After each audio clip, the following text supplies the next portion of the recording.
It's coming. Good morning. We've got sunrise at the Sea of Galilee again here in Magdala.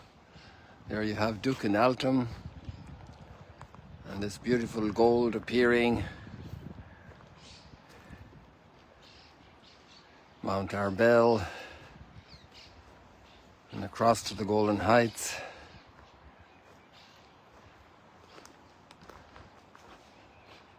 And up towards Mount of Beatitudes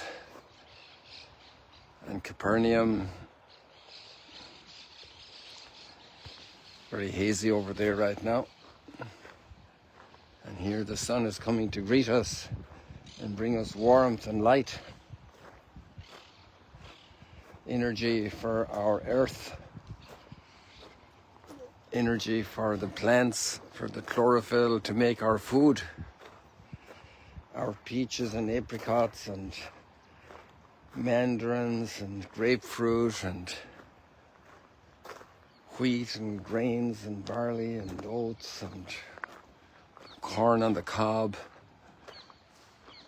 The great gift of the sun, so we can see where we're walking in the world. And we're already in the 3rd of December. The days are flying by. And today we have a very special reading from Isaiah chapter 11 that we love to hear and we are happy to hear today, especially in this location. And it says that the wolf shall be a guest of the lamb, and the leopard shall lie down with the kid, the little baby goat. And the calf and the young lion shall browse together, with a little child to guide them. The cow and the bear shall be neighbours. I wonder if we can see any cows up here on Mount Arbel.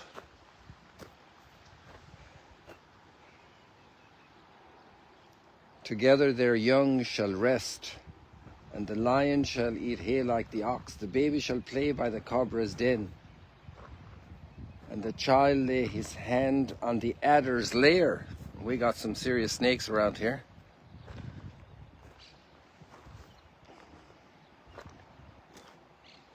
There shall be no harm or ruin on all my holy mountain.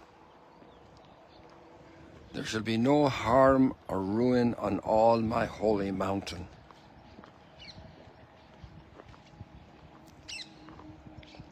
It still takes us human beings a long time to learn and implement this.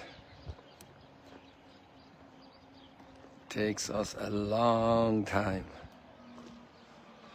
Listen to Isaiah.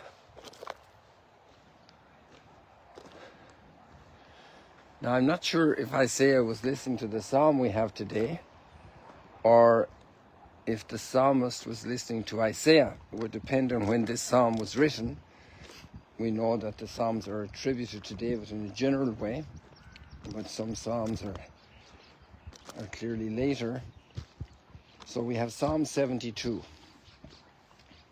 Justice shall flourish in his time, and fullness of peace forever. Justice shall flourish in his time, and fullness of peace forever. That's our responsorial. It's verse 7 in Psalm 72. Endow the king with your justice. He shall govern your people with justice, and your afflicted ones with judgment. How much we need to pray. That's a prayer. That psalm is a prayer. And it's actually praying for the king, for the ruler, for the people who have the government in their hands. And here we see the Lebanese border. See those hills there behind the Magdala hill, we have the Lebanese border. And over there we have Mount Hermon between those trees about an hour away. Or less actually if there was no traffic. And then we have the Golden Heights and Syria behind them. And then we have Jordan down here. at the end of the lake, the south of the lake. That hill at the very south is in the country of Jordan. And here we're standing in Israel, at the Sea of Galilee, at its widest point to the west. And there are many governments in all these places, in neighboring areas in Egypt, and leaders in the West Bank, leaders in Gaza. And we need to pray. We need to pray for people of influence, people who are counseling the leaders, who are giving them information to speak the truth of the human misery of war, of all these difficulties. Justice shall flower in his days, and profound peace till the moon be no more. If you want peace, sow justice. If you're unjust to one of the children in the family, there's going to be uproar. If one child in the classroom is treated unfairly in comparison to the others, there will be great unease also in a company, in a business where people are treated unjustly. Around the world where people are treated unjustly, it can only lead to trouble. Justice shall flower in his days, and profound peace till the moon be no more. Where's the moon? I don't see it. So I'm not sure where the cycle of the moon is now. I didn't notice. But we did have a full moon there about a week ago, didn't we? So it's probably down at its lowest now. Justice shall flourish in his time, and fullness of peace forever.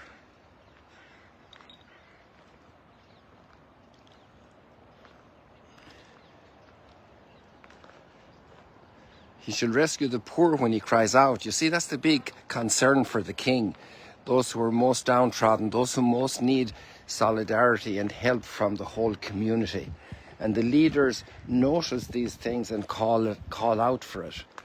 And sometimes we need to prompt the leaders to notice, because they're very busy with many things. And all the advocacy groups for the poor, the downtrodden, the forgotten. He shall rescue the poor when he cries out. Sometimes people hush those who are crying out. We need to listen and to respond, to do justice. Justice for those who are crying out, who are authentically crying out. Because there's also ideological crying out, a selfish crying out, which is also unjust, because there are real needs. Real needs. He shall have pity for the lowly and the poor. The lives of the poor he shall save. The lives of the poor he shall save. This is the big responsibility of leadership. That's what parents do for their little baby that's born. Maybe is the poorest being around. It has tremendous potential, potential creativity, potential everything. Potential love, potential service, potential solutions that will be brought about. Imagine if somebody had killed the little kid who was going to invent the wheel, you know? The one who was going to invent the Intel chip, the one who was going to invent the light bulb. And we wouldn't have those things. But the parents take care of the poor little child that's crying for a little drop of milk, that's crying for warmth, that's crying for cleanliness, that's crying for sleep, that's crying because their teeth are coming up. And the parents say, oh, the poor child. The grandma says, oh, the poor child. And they hug the child and they give it love and comfort and consolation and company, that it's not felt that it's alone, abandoned, neglected. What a great way, what a great culture is in these Psalms.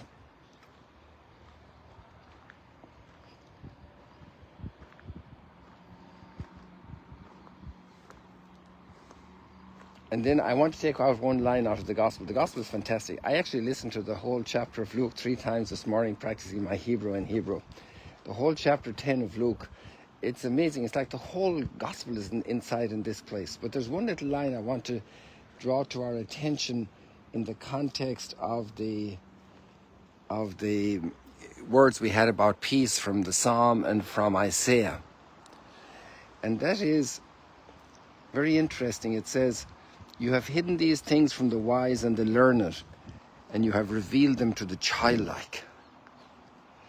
Maybe this is part of the thing as well about children into the kingdom of heaven, and the future through the children, to help the children to become people of peace.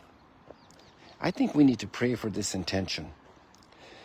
That all the little children, yesterday, if you saw the live stream yesterday, we're in the Jordan Valley between Jerusalem and Jericho, going down into the Jordan Valley, and there were Bedouin children gathering from across the hills together on the side of the road to be picked up to go to school. And look at their faces, little Muslim children, and coming from their families from the little shacks in the Judean desert, where their parents are looking after the goats and the sheep.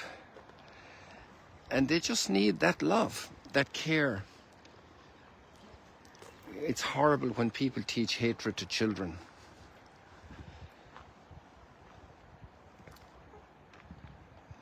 You have hidden these things from the wise and the learned, and you have revealed them to the childlike. Let's pray that there will be solutions for the children, that the children will learn mutual respect, made in the image and likeness of God. The respect we need for each other. Let that be our great prayer today. People, God bless you. See you later, alligators. Come on, camera, turn around. 3 times I had to turn it.